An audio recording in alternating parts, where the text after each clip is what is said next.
Hai semua, apa khabar? Um, untuk video ini, saya akan bercakap dalam bahasa Malaysia sebagus mungkin kerana bahasa Malaysia, bahasa Melayu, iaitu salah satu bahasa yang saya sudah belajar dan boleh uh, bicara. Tetapi uh, um, belum buat satu video dalam bahasa ini lagi. Saya memang sudah mencuba berapa banyak kali untuk buat satu video dalam bahasa Melayu.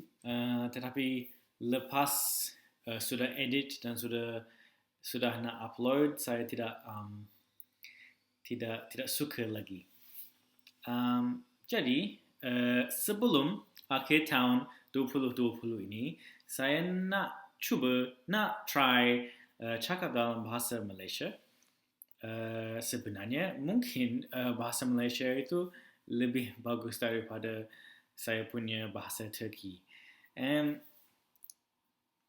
Ya, saya punya cerita dengan bahasa Malaysia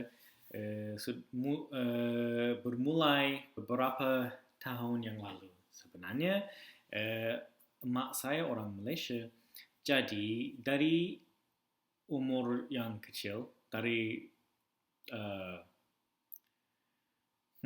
masa zaman kecil, saya sudah dengar dan boleh bercakap beberapa kata-kata dalam bahasa Malaysia atau bahasa Melayu. Tetapi bila saya dengan keluarga pindah dekat Australia, saya lupa apa yang saya belajar dari keluarga saya yang dekat Malaysia itu. Jadi kiranya bahasa yang pertama saya yang paling best itu English. Itu my native tongue. Dan untuk mencapai level ini lagi, saya kena belajar bahasa Indonesia dekat sekolah menengah dekat Australia. Saya mencapai skor nilai yang agak bagus untuk bahasa Indonesia untuk tahun yang akhir dekat sekolah menengah. Tapi selepas itu saya merasa berapa kesulitan dengan bahasa saya. Bahasa Malaysia walaupun bahasa Indonesia apa yang nak sebut itu. Sebab pada masa zaman ni saya dah ada accent atau lagu yang lebih bermirip orang Indonesia. Bila balik dekat Malaysia, semua keluarga saya, aunties, uncles, cousins, semuanya lebih senang kalau nak cakap bahasa English dekat I. Sebab mereka merasa macam pelik ke belagak ke cakap dengan I yang berguna accent bahasa Indonesia. Selepas itu, saya merasa macam bahasa Melayu saya tidak boleh berguna dan untuk masa yang agak lama sangat, saya confused. Saya tidak boleh belajar lagi sebab tak tahu kalau saya lebih baik untuk saya belajar bahasa Indonesia atau bahasa Melayu. Walaupun sebenarnya dua bahasa-bahasa ini agak dekat, tapi yang penting untuk I ialah bercakap dengan keluarga saya dalam bahasa mereka lah. Masa ini memang masa yang paling panjang dan derajat level saya dalam bahasa Melayu ataupun bahasa Indonesia dari derajat yang sedikit tinggi, lama-lamanya turun dan jadi lebih basic macam ni. Saya sudah lupa banyak kata-kata dan fungsi grammar. Tapi dekat tempat tinggal saya, dekat Melbourne dulu, ada banyak orang Indonesia. Jadi, saya boleh bercakap dengan mereka dalam bahasa Indonesia dan boleh menukarkan kata-kata yang sangat bahasa Melayu, jadikan kata-kata yang lebih anggap lebih bermirip bahasa Indonesia. Iyalah, hubungan saya dengan orang Indonesia sudah tidak ada. Mereka sudah pindah balik dekat Indonesia ke mana-mana. Jadi saya, kecuali emak saya, biasanya tidak ada orang yang nak cakap bahasa Melayu atau bahasa Indonesia dengan tu. Saya punya perjalanan dengan bahasa Melayu ini macam tu. Bila 1 tahun ada orang dari Singapura atau orang dari Indonesia, saya akan bercakap dengan mereka dan saya punya cara bicara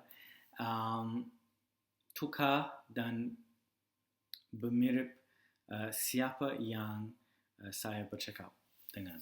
Sampai sekarang saya jadi balik Malaysia lebih banyak. Dulu-dulu tidak balik banyak. Sekarang ni mungkin setiap tahun akan balik dekat Malaysia sebulan ke 3 bulan macam tu. Jadi dalam tahun-tahun ini saya ada kesempatan untuk bercakap bahasa Melayu yang dari Malaysia dengan orang Malaysia. Bukan keluarga saya sebab mereka masih cakap dengan saya dalam bahasa English.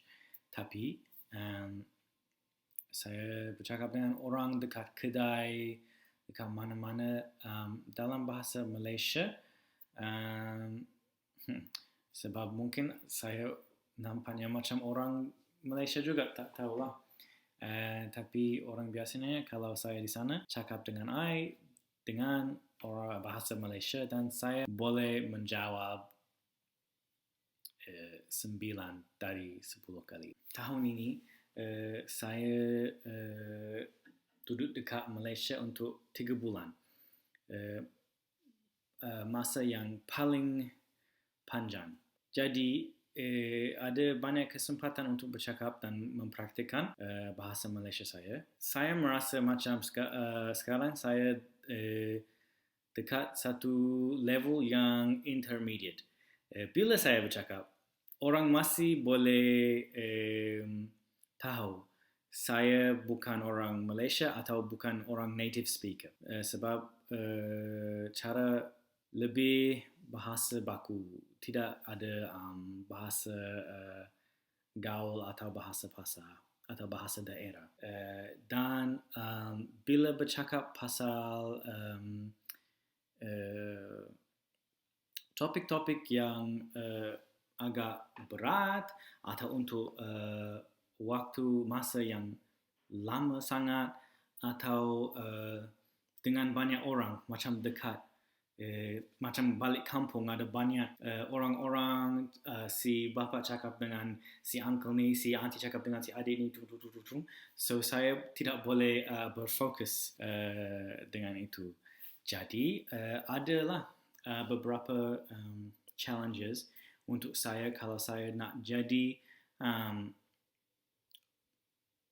pembicara yang lebih fasih dan lebih confident. Saya merasa boleh mencapai level yang lebih tinggi itu, tapi saya belum tahu macam mana nak mencapai level itu. Biasanya bahasa Malaysia itu ialah bahasa bercakap dengan orang.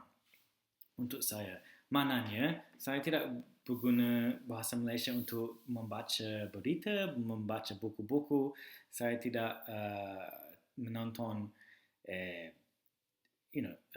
shows atau film yang dalam bahasa Malaysia. Saya tidak bukanlah tak suka, tapi yang paling biasa untuk saya ialah bercakap dalam bahasa Malaysia aja. Tapi mungkin untuk tahun depan saya kena membaca lebih banyak, dan saya sudah mulai dari tahun ini membaca artikel berita harian dalam bahasa Malaysia, bahasa Melayu. Ya, dan mungkin tahun depan saya akan mencari drama atau TV show dalam bahasa Malaysia juga. Yang saya suka dekat Malaysia itu ada banyak series yang anda boleh dengar banyak logat dan bahasa-bahasa daerah dalam tu. Maknanya ada beberapa shows yang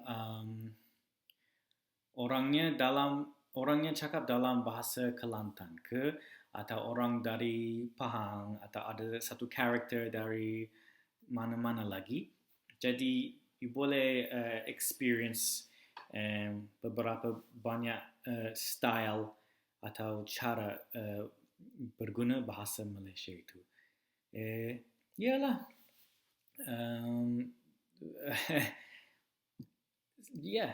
Jadi saya merasa macam bahasa Malaysia saya boleh pas dekat Malaysia, boleh berguna. Tetapi selalunya ada orang tanya, abang, you dari mana sebenarnya? Sebab my cara bercakap bukan natural sangat.